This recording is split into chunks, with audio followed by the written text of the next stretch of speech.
See, my big quarrel with Emmett is his respawn beacon is far too situational to warrant 1/3 of my kit. Yes, yes, I agree with that. I never have used the respawn beacon. I should say I've only played about 20 games with Emmett, but never used the respawn beacon. Yeah, I've played about, probably 50 games with them, and I've used it twice.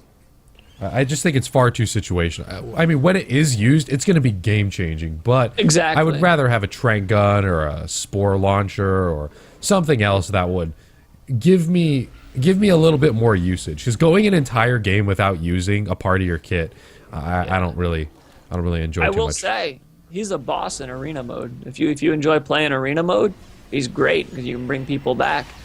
Yeah, someone was complaining about Emmett being able to bring people back in arena, but to be honest, if you can't destroy a respawn beacon in 30 seconds in an arena dome, they deserve to respawn. Yep. I can't, like, there's no excuse. I couldn't find it. It has two, like, that thing is one shot to break. Yeah, and it's a big old beam coming down. Like, you can't miss it. Yeah, no excuse if that thing calls them back in. Of course, there's also, like you said, that big blue notification in the top left of the screen. But we do have Source once again holding Team Horizon down right now. TPA is on match point. TPA's Hunter Squad on your screen right now. They win one more game, and they take home the W today here in the semifinals.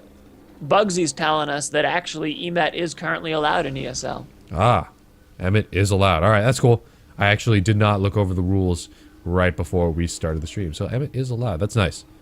That's nice to know. I think he's come out pretty. Yeah. I wouldn't say he's like Jack, where the repulsor could hold the Goliath in place for 4 years. I used to run back in my day when Jack had huge capacity and a slower reload.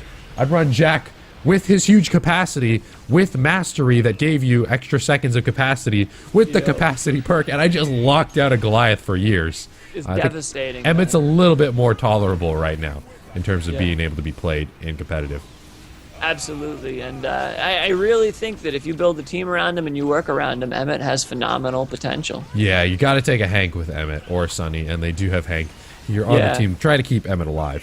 I'm a huge fan of Sunny because, the biggest weakness for Emmett is when people get away from the beacons. With Sunny, you boost them and they can zip back in for some healing. Oh yeah, that's not such a bad plan. But Nightmare going down. Emmett and Hank not able to keep Nightmare alive in that dome. Source really aggroed on him, but yeah, they really went in on Source right there. Worth the trade? I don't know. I'd argue that Emmett's damage makes him worth the healing. I mean, I've pulled as high as 16, 17k with Emmett, a medic. I've sniped wraiths across the map. You put in that little tracking dart, those missiles just chase you. And get this, I need to confirm it because there's a discrepancy, but MacMan posted numbers, and it shows that the tracking dart does 66 damage and the normal rockets do 49. So allegedly, the tracking dart's worth continuing to shoot, but on the first stream when they showed Emmett, they said the tracker did 22. So I need to get in and do testing to confirm that discrepancy.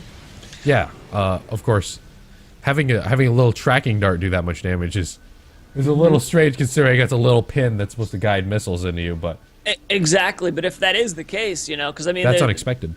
Yeah, a lot of people just shoot it and let it do its deal, but it might be worth it to just keep unloading. But of course, if you miss, then your rockets are gonna, not hit them. Yeah, so it's a risky thing to pull. Yeah, but if you don't need to put out buoys and you think you can hit those darts, that might be a good idea. I haven't considered that.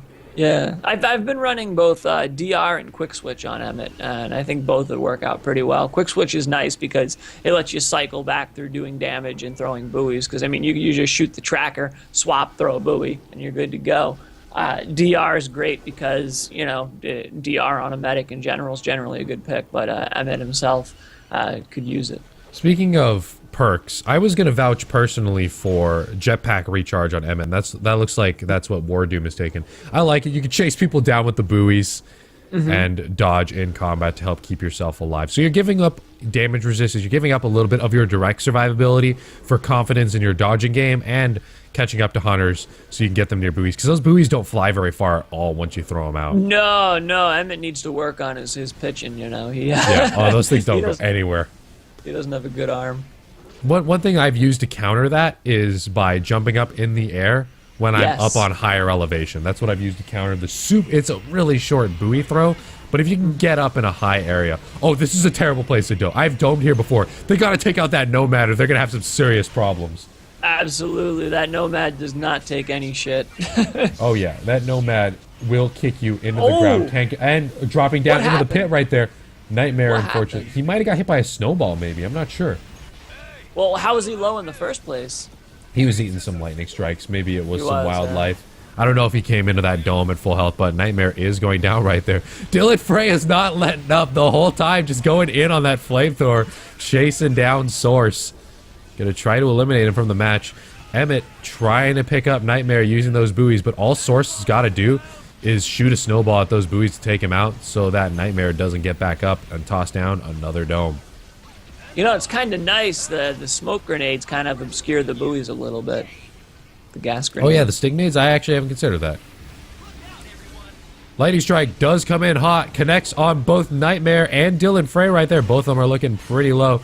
Nightmare's still looking pretty low right now. Trying to get the res. They can't get him up off the ground. Wardoom goes down next as well. That damage. Dylan Frey under a little bit of heat as well. You know, it might have been worth considering letting Nightmare die, having the whole team run away, and just putting that in the respawn beacon. Because they did break Source's armor, so you'd have to make a choice right there. Go get armor, or go destroy the beacon. Sure, but like, look at those buoys. I mean, look at their ability to keep people up. Oh, and the buoy actually gets a pickup right there. Source didn't destroy it. There was one next to the bodies. You know, EMAT is almost like a Lazarus in the essence that it's very easy to cause camp situations because the monster has to stop hitting the body to kill 3 buoys. By the time he gets back on the body, more buoys are up.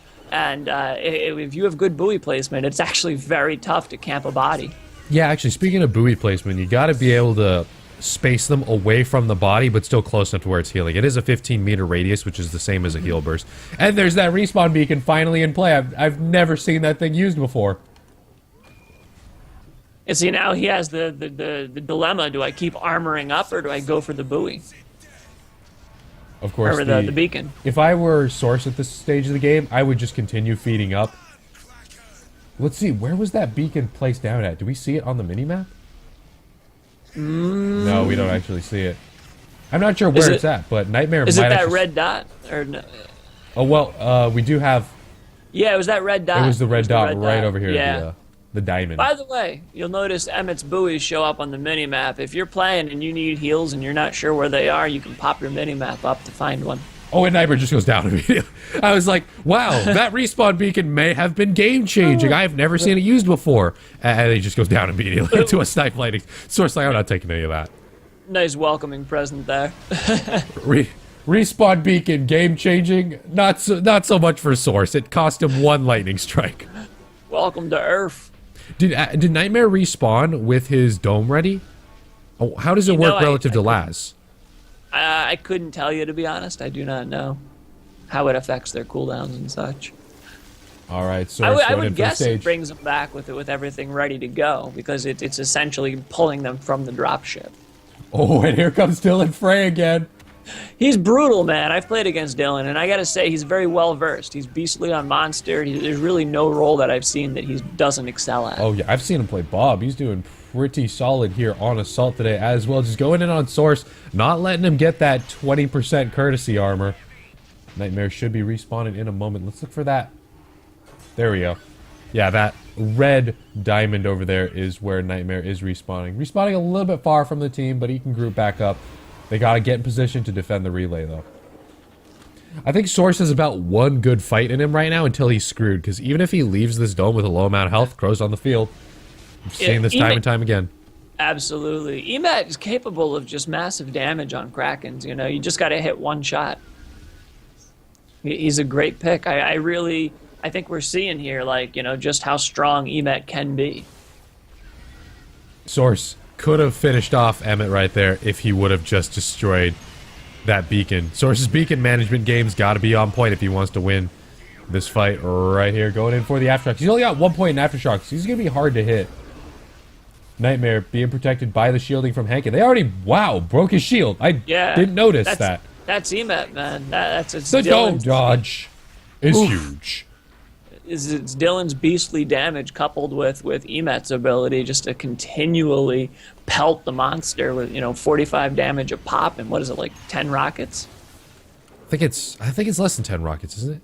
It's like 6 to 10, somewhere around there. I'm trying to, in my head, listen to the rockets firing. Yeah. I think it is less. I do agree. I think it's like 8 or something like yeah, that. it's definitely less than 10, but I think it's somewhere between 10 and 6. Maybe 6. And they're 45 damage a pop, that's the equivalent I think of it is 6. I'm listening to the missiles firing in my head right now without capacity. I think it is 6. But I could be wrong. That sounds about right. Could be around there. All right, remember but when either way, they freaking hurt. Oh, yeah. And I said earlier, Source has one good fight in him. That wasn't so much of a fight as it was a dome miss and Source dipping out of the fight early. Lightning Strike does not connect. Wardoom's got good jetpack management, getting away from that Lightning Strike. Hank going in with the shields. Source hanging outside of the Stink Nade right there. Good thing he got out of that real quick. Really trying to focus down Wardoom right here. Getting rid of the buoys might not be such a bad idea. Lightning Strike does connect on a buoy right there. Wardoom is not within his healing. Wardoom's taking a serious amount of heat right now. TPA is one game away from taking home the W. Wardoom is down. That's going to be huge. And if he can take down Nightmare, he's got to finish off Wardoom so that respawn beacon is no longer a threat, though. Absolutely. And do we have a buoy on Wardoom right now? I can't tell. I can't see. Let's check it out. We have one buoy alive right now, but Dylan Frey may get the revive. Oh, the snowball comes in. He had to hit that snowball, and he does hit it. Dylan Frey was just an inch away from taking that res. Source takes down Emmett, takes down Nightmare, and he is on the run. There is no threat of a Crow take the shot situation, but the threat of Dylan Frey is still here. Pop that shield a little bit too late right there. Didn't mitigate that damage.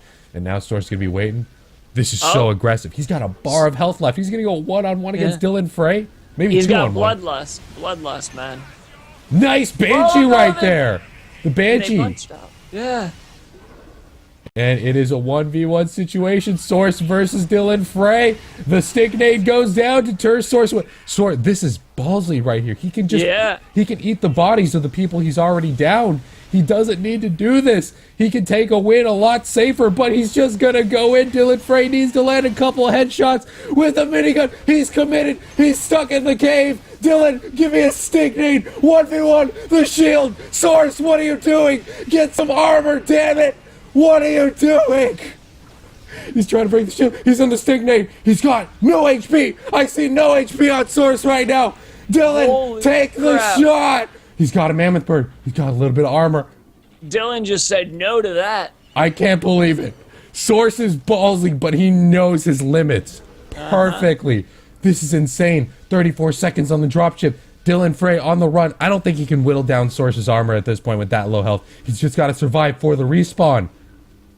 Absolutely. Here's what they do. Here's what TPA does. Dylan Frey gets him on the respawn. They all redeploy. Nightmare traps him in a dome. Wardoom runs across the map, puts down a respawn beacon. Outside of the dome. Yeah, that would be the play, in my opinion. Or Nightmare just takes the shot. Well, if I want to have to die for him to get that beacon out in the first place. It's probably going to be Dylan Frey. But if Nightwayne takes the shot here, we might have Take the Shot 2.0 featuring Emmett. Let's go. Dropship coming in. Dylan survives just long enough. This is amazing. Dylan's a beast, man. He is. He went one-on-one against Source. Yeah, and scared him off. Scared him off, said not today. He might actually be able to juke long enough for his team to get back on the ground and possibly res him. He's got a shield ready. I know he's got a personal shield. Oh, he does. There it is. Yep, there it is. But there's a sneak attack. He put a Stink Nade on top of his own body as well. Where are these hunters at? Look at that damage that Stink Nade put in. He backed off it, didn't he? Did he just back off him? He did. Yep, he backed off. Oh, Nightmare. Take the shot. Take the shot! There we go, right out of the air. Source goes down. That was an amazing play right there. Dylan Frey, MVP, clutching it for the team. That was ridiculous. Absolutely, absolutely. I mean, he went face to face with them and he said, not today, not today. You get out of here. That was one of the clutchest plays, standing up to the #1 monster player in the world in a one-on-one situation. Balls of steel. I got a MVP Dylan Frey for that one. That was amazing. I love Kyra's napalm nades just from like how satisfying they are to use, but it's a shame that they tickle. Yeah, they do a very, very small amount of damage. Whereas I went napalm Kyra once, and then I went like damage boost on her on defend, and I pulled like 2K, and holy crap!